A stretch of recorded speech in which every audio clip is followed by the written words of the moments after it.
Hi, this is Dave Pryor. We're here at Agile 2015, and all week long we're doing video podcasts with speakers and thought leaders so that if you can't make it to the conference, you still get a sense of what's going on. And right now, Kenny Rubin is taking time out of his day. Thanks for coming by. Appreciate it. You're doing a session, which we'll talk about in a second, but the first thing I want to ask you is, since you've been involved with Agile, not that you're an old man, but you've been doing this stuff for a long time. Maybe I don't know how you feel about your age, but whatever. I deal with it. How do you see, as somebody who's been involved with this for so long, how do you see things changing and evolving? Like where is it going? Where's Agile going that is sort of a new area? So good question. We all know that Agile had its start in the software area. Yeah. Right. And so in the sweet spot for many people is doing software development with Agile, with Scrum. Where I'm starting to see a lot of traction these days is in the hardware and firmware areas. Okay. So I've recently done a large number of classes that were specifically about hardware and firmware. Okay. And I actually think it's rather fruitful territory. Right. I think the knee-jerk reaction initially to that is, we do hardware. We can't. We're not going to refactor, right? Yeah. We're special. We don't do that. And so, as everybody understands, hardware has historically followed a more waterfall style flow. Yep. A more sequential phase-based approach to doing it. So the initial belief is, Agile, that's for the software guys. Right. And on programs that involve hardware, firmware, software all coming together, there's a lot of devices, your phone, sure, right? Devices on my yeah. wrist, things like that.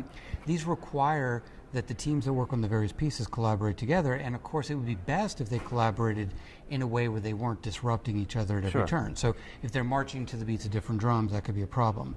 So I actually believe, and I've seen it work, that Agile does work quite well in both hardware and firmware environments. Say that again for my class. Hardware works well in both, Agile works well in both hardware and firmware environments. It can work. I'm going to play this in my classes from now on. You should, and I'll tell you the trick. And in fact, I'm going to do a blog on this shortly. Okay. The trick is this. Every time I go do a class for a company that I know wants to focus on hardware firmware, yeah, I ask them to describe the process that they currently follow. Okay. I also ask them for what are the tools and the technologies that you're using. And based on the response, we sit down and we plot what would look like a cost of change curve. Okay. At what point does that curve start to inflect up? Right, if you think about software, it starts low, it stays low for a while, and then eventually, of course, the cost of change curve on software projects will go up because there is a point in time when the cost of change is no longer proportional to the size of the change. Right. The thing is, the belief is in hardware that curve goes up really quickly. Right. So we can't be Agile. The thing is, though, if you look at most software teams, most hardware or firmware teams, what you'll notice is that their curves are low at the beginning, meaning the cost of change isn't that high. Pretty simple. Why?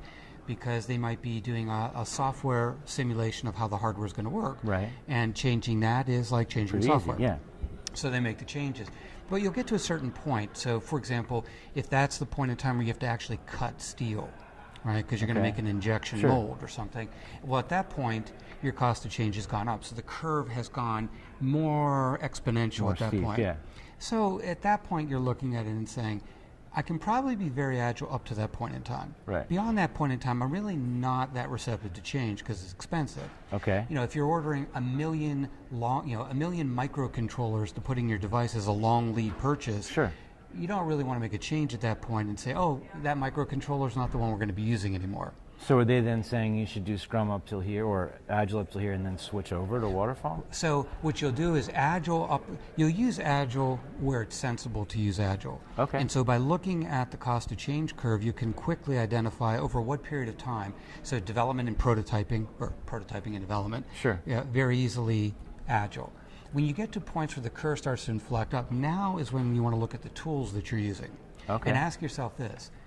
If we use different tools or different techniques, could I flatten the curve or even compress it? Yeah. I mean, for example, if I had to cut steel originally, and that's very expensive to do, time and money-wise. Right. What if, now we're thinking 10 years out, what if the tools have improved so that I could 3D print rather than having to injection mold? Okay. If I get 3D print, I don't have to cut steel, and therefore I can eliminate that phase. Sure. And now I can be Agile even further down the pipeline. I mean, eventually you do have to order a million components, and you don't really want to make a lot of changes once you've ordered the long lead components. So when they make that, whenever that transition occurs, like you just said, maybe 10 years down the road, they'll all have 3D printers and they can just model. Perhaps. When they make this switch, if they've been doing Scrum or some form of Agile up to a certain point, they make the switch. then they're going to a more traditional approach?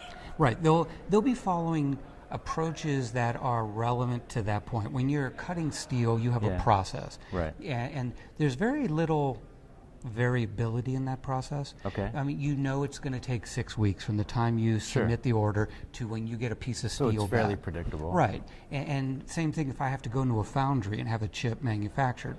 I have a pretty good idea exactly what's involved in that. Again, at that point, if you're in a foundry manufacturing chips, you don't want to make a design change. Sure. Because again, it's expensive in time and money to make that happen. So you want to really look at the current process, look at the tools and the technology, and plot the cost to change curve. Okay. And based on that, you have a very good indication. And what I find is when I do this with classes, when I go in and coach teams, what the first realization for them will be sort of an aha experience of, wow, we are actually the first comment will be we are actually being very agile-like. We do very iterative and incremental during those phases up front, where the cost of change is low, and then as it becomes more expensive, then we're going to transition to a technique that's well known for that phase. So just to play devil's advocate, if I would say, well, then why don't I just do the traditional method the whole way through? The problem is that the traditional method, their method, if you want to call it traditional, really up front, they are being agile-like.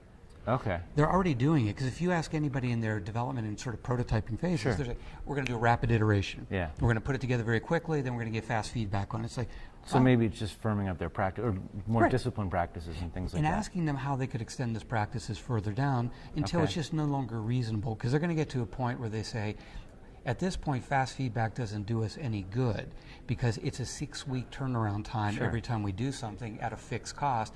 So we really kind of want to have it right before we get there, because it's like if you go to the foundry and say, start manufacturing my ASIC, at that point, it's not really want to find out you made a design error. It's too expensive, right? So you want to have that locked down. The question is, how can they get that level of confidence quicker, early on, and at less cost, before they have to make that commit point where beyond there, if you make a mistake, you might put the entire project in jeopardy at that point. So do you feel that a hybrid model or some blend is okay? Oh yeah, I think in their world it has to be okay. Okay. But with the aha moment in those classes where they're sitting there going, you know what, we actually can be using Agile. And we're already probably doing some of it anyway. Right, That's pretty cool. Because while that's not all that different than what we're already doing, I always start those classes off laying down the foundational principles. Yeah. And my comment to them is, if you walk out of here understanding the core Agile principles, that's good enough by me, because then you'll know how they can apply within your process. Essentially, chapter 3 of my book, which kind of lays out all the principles. Essential Scrum, which I tell everyone in my classes, you should buy that book. Thank you. I appreciate that. And it bears relevance across any domain. In fact, this where my presentation goes on Wednesday. Right, which, just to plug it, the Agile Value Chain, Wednesday at 2 o'clock. Wednesday, 2 o'clock. And in that session, now imagine we're going to expand beyond development. So what we just talked about was an expansion within development, saying, couldn't we encompass more than just software? Yeah. And the answer is yes. We could embrace full product development, where that might be hardware, firmware, software, mechanical, all of that together. Okay. Now imagine you really want to be successful with Agile. If you bring Agile in through development, which of course is the natural starting point, you'll be successful to a point. The problem is you'll hit roadblocks.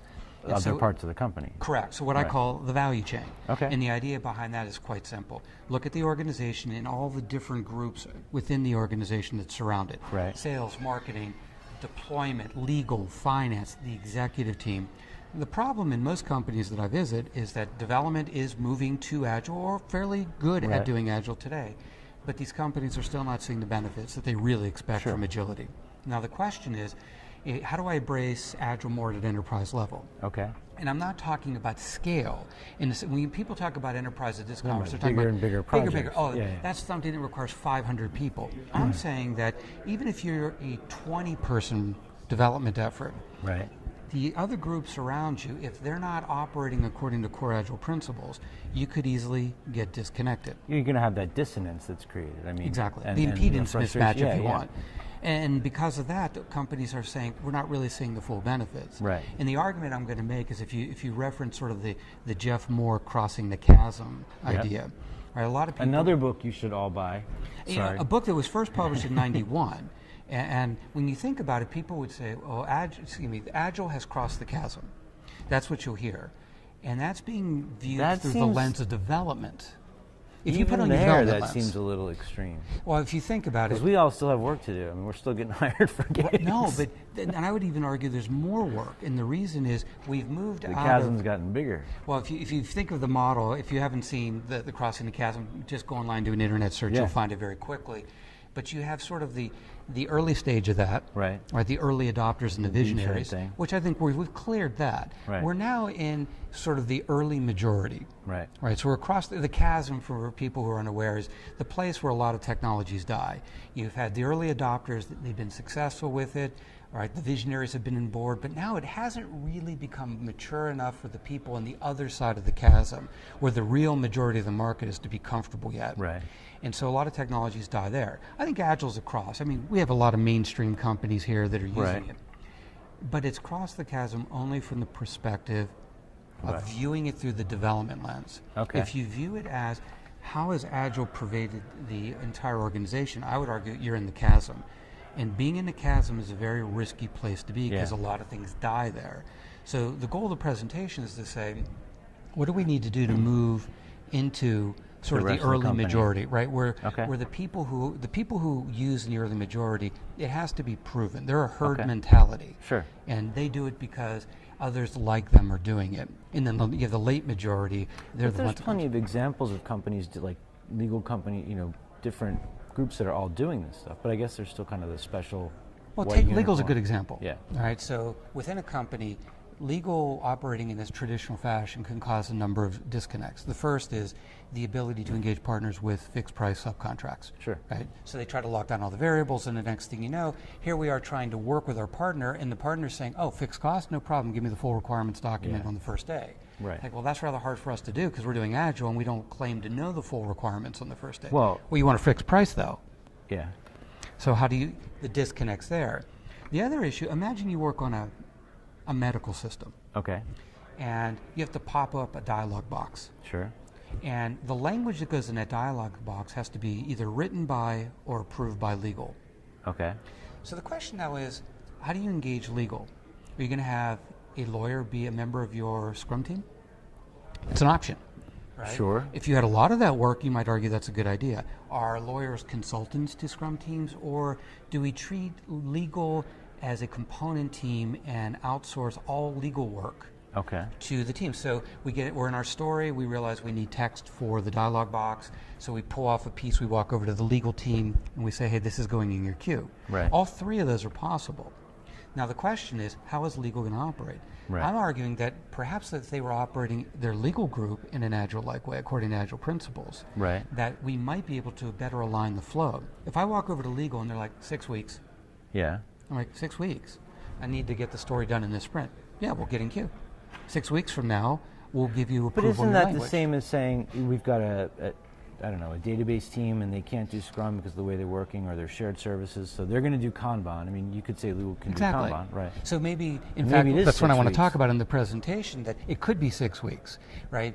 But what we're trying to do, if it was 6 weeks and it was always 6 weeks, you might say, maybe that was not the right option for how we should have structured this. Okay. Maybe instead we should have moved lawyers out on the teams, or maybe every lawyer should agree, every team should have a lawyer that agrees for 1 hour every morning they'll be in the team area to work with them, and 1 hour in the afternoon. Okay. So that the most you'd ever have to wait is on average about a half a day Yeah. to get a legal approval on some language. So there's a Okay. lot of ways to do it, but you wouldn't know that if we weren't managing the flow. To know that it was a 6-week delay. But they could easily say, no, bring it in here. We're running a Kanban system inside of legal, and we'll put you in queue. And if you have an expedited one, we'll have a special class of service for that, where we Okay. can expedite. Marketing could act the same way. I mean, Right. think of the marketing disconnect. I need you guys in development right now to tell me exactly what the feature set will be on that day, because So I I have to can start prepare the preparing my stuff, marketing right. plan, right? I need to know what's going to be on the brochures. I need to get my launch together. I Right. need to buy my television ads, all that stuff. And you're like, wow, first day, you want to know exactly what the feature set's going to be and exactly the date I'm going to deliver that. Right. That might be difficult to do when I have the worst possible knowledge I'm ever going to have about this product, right? Well, but now we got this disconnect because Mark's like, well, how am I supposed to do my job if you guys won't Right. go ahead and give me that? Right. So again, we need to work with marketing in an Agile-like way to say, look, let's be realistic. here's what we can tell you today. Sure. And the way, of course, we'll do that in an Agile way is we will give range answers and potentially with a probability distribution as to how likely we'll be on various parts of that range. Okay. You will get the delivery between this date and this date. You're more likely going to get it near this date. Sure. Right? You might get it on this But date. it could be over there. Right, so the probability distribution might look like, that. Yeah. But at least we tell them. And then what we do is, of course, every sprint we can update that, start narrowing the range. And get closer and closer to being more precise with And all we need to know for marketing is their drop dead date.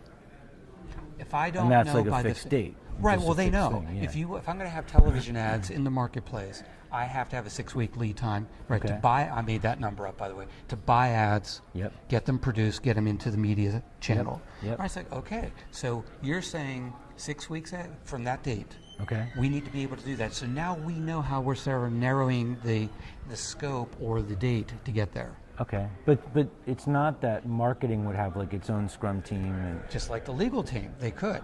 Okay. So I've actually worked with marketing teams doing Scrum and Kanban. All right. So now imagine you're coming to Agile 2015. Right. All right, so you're the marketing department that wants to put up one of the booths that are in there. Sure. You need to decide what your booth's going to look like. You need to get the laminates produced so you can put them in the booth. You need to produce the collateral material that's going to sit on the tabletop. Yep. You got to order the cool swag Right. that's going to be in the booth. Why can't that be a backlog? Right? Why can't the marketing team be running sprints against that backlog? Okay. Saying every week, or maybe they're doing week-long sprints, maybe 2-week sprints. I've done this before with marketing teams. Do you think that, as that extends, do you think we'll end up looking at the whole structure of the company as if we have these teams that are sort of sliced into verticals? So what I'm really looking for is a system level view. What I don't want is local optimization. The development team, you guys rock. You're doing Agile, you're great. You guys over here in marketing, you rock. You're doing great in finance, HR, right? Everybody's doing great in their own little sphere. Okay. The problem is, as an organization, we're not optimized. Okay. And so how do we do that? So we need flow across the whole organization. All right. All right, so we need to take the enterprise perspective, which means you have to get the executive team involved in doing this. Okay. And I think everybody's well aware that oftentimes, when I go to do a large transition at a company, we always have the executive team doing some form of agility at their level. Okay. So imagine Scrum at the executive level where the product backlog isn't specific features that we're going to build in a product, they're more change issues. So individual teams start encountering impediments. They raise that impediment up to the level of the executive team. Those get inserted into the product backlog for the executive team. They run sprints against that. But and now we're talking about things like, the way we compensate our testers is putting us at odds with doing Agile because we've been compensating our people based on the number of defects they find. Right. So if I put them on a Scrum team and I say, it'd be great if you guys had 0 known defects at the end of your sprint, they're like, they don't get hey, we're going to paid. make less money. Right. So now we need a change in how we compensate testers. Well, that's not made at teams level. That's made Senior level, VP of HR, executive management. That's the kind of item that might go in a backlog up here. Okay. And the executive team does sprints against it where the people who are involved, the team, if you'd like, are executives. And then people on the teams at the lower levels, they can actually see real progress. It shows commitment. Right. We're on board. If you guys have real impediments, you raise them up to our level, we'll put them up here. Okay. And you'll see that every couple weeks, maybe it's 3 weeks, we're working these off and we're getting them out of the way. So they know they have a channel to the executive team and they know that everybody's aligned on the same core set of principles for how we do things. Okay. That's what I mean by Agile through the value chain. Okay. That's And Wednesday. at the management level, when you're talking with these folks about it, how much resistance are you running into with the idea of them actually changing? I know you do a lot of work with executives, right? More and more these days with executives. And quite honestly, there's what I call protection of the fiefdoms. Yep. Right, you have a person who runs a functional area, and they're like, I'll often sit down with this person, and I think at times their goal in the meeting I'm having with them is for me to say, they need to be Agile, you're good just the way you are, don't worry about it. Right. And they're trying to get me to say that Give so they can permission. walk out and go, hey, he just said I don't have to change. And then you got the next manager going, me too. Yeah. Right, and so, we have to get by this, right? And they're protecting their area. Well, they worked really hard to get to that office that they're in. They have people and now report to you them. come in and you're like, don't do that anymore. Or that's how they got here. A different way. But I think a lot of times the fear is the people, in some companies, I'm not saying this as a general rule, but in a lot of companies, people view their worth as how many people report to them. Right. Right, and the more people that report to you, The more powerful you I are. feel better about myself somehow. Well, if the reorganization ends up with less people reporting to them, Yeah. it feels almost like a demotion of sorts. Yeah, like they got So- something that they had taken away. Yeah, and that's not a universal thing, but it happens enough times that it's important to look out for it. Yeah. So, no, I think in a lot of companies, the real attitude is, no, you guys over there in development, you can be agile. We over here, we're going to continue to do things the way we've always done it. Right. I'm arguing that is a disconnect. Okay. You know, and at the executive level, portfolio planning is probably the biggest of the big. So since you brought up the portfolio, do you have any current favorite ways of understanding value at that level and helping the company match the projects that are in play against their strategy? So, a couple things that I do there. I'm not adverse to companies doing strategic planning. Okay. I think they should do that. And not because they're at that meeting they should define all the projects for up to 15 months into the future. Right. Because typically they do it in the third quarter of their fiscal year. The strategic planning is important to me because it defines the initiatives of the organization. Okay. That way, when someone proposes an idea, you can very can quickly evaluate it against that. right through the strategic filter and either say, oh, that aligns or doesn't. Okay. Hey, it's a great idea, but we don't build traffic light software at this company. We're a bank. Right. Not strategically aligned with what we do, so that doesn't meet it. But so I need that. What I don't want to do at strategic planning is try to figure out how every dollar is going to be spent Right. in the next fiscal year and all the projects and how they're going to align with that. I can hardly imagine a less agile-like way of doing things. Well, yeah, I mean, and it puts you in a lot of risk because we know we don't know what we're going to do. We know that they don't know what they want us to do.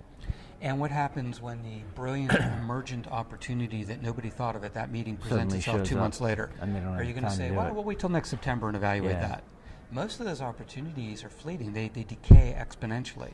If you don't move on them I mean, immediately, you don't have you lose the value. tools or whatever to be able to just make that change. So, in an agile organization, you would consider new ideas once a month. So on Okay. average, nobody would ever have to wait more than 2 weeks to have an idea considered. Okay. But it's at that, in the way they do it is, some people call it, the hippo approach. Okay. The highest person, the biggest person, the person with the highest title in the room makes the decision. Oh, Okay. this is more important. Sure. What I call, in some organizations, I call it NPF, Which is? noisiest person first. Oh, yeah. All right. That's pretty Whoever could screams the loudest in your Yeah. face, just do that I've thing heard it first called just to shut them decibel up. level. Yeah, That's how we decibel prioritize. level. By goes up the whoever's highest. yelling the most. Clearly, this is the wrong way to decide what to do and what order to do it. Well, I think clear to you, but not Fair. clear to them, because they know when they go, "Wah, wah, wah," they get what they want. So the goal I would suggest is you got to get the politics out of the decision, which is hard to do. Yeah. What you do is you base it on the economics of the choice. So Okay. even if the lowest ranking individual in the room provides the compelling economic argument, there should be no skin in the game from a political or personality point of view. It should be, that is clearly the right thing to do because the economics show that. Okay. And if you do it based on the economics, the assumption I'm going to make on Wednesday Yeah. is that we're dealing with reasonable people. That seems a little extreme. Sad, right? When I say that, I bet when I say it on Wednesday, people are going to start laughing. They probably will. Right? Yeah, but you have to assume that if you make a reasonable economic argument, someone will say, that's compelling. Yeah. I mean, if I walk into your office and I say, do my project first, and you're like, why? My project's going to generate $500,000 in Q2. Okay. And then someone else walks in and they go, no, do my project first. Like, why? Mine increases customer sat by 5%. Okay. Which one should we do first? Well, that's a difficult question because you're measuring two different things. Right. There's no obvious answer to that because they're in totally non-comparable units Right, of measure. right. So if we transform them all, this is an idea from Donald Reinertsen, right? If we convert everything into the same unit of measure, life cycle Okay. profits as an example, Okay. then we can very quickly compare these options. So, for example, what's a 1% increase in customer sat worth in life cycle profit? Yeah. Life cycle profit, total profit potential of the product over its lifetime. But isn't that, I mean, they're still kind of guessing at that. So the goal is there's always assumptions. Right. So this is where like ideas from Lean Startup come out. Right. So you got to run experiments. You have an assumption? Okay. Hey, sales guy, you have an assumption. Let's go test it out. Right. Why did you think the $500,000 in revenue in Q2 is valid? Where'd that number come from? Yeah. What's your assumption based on? What evidence have you collected?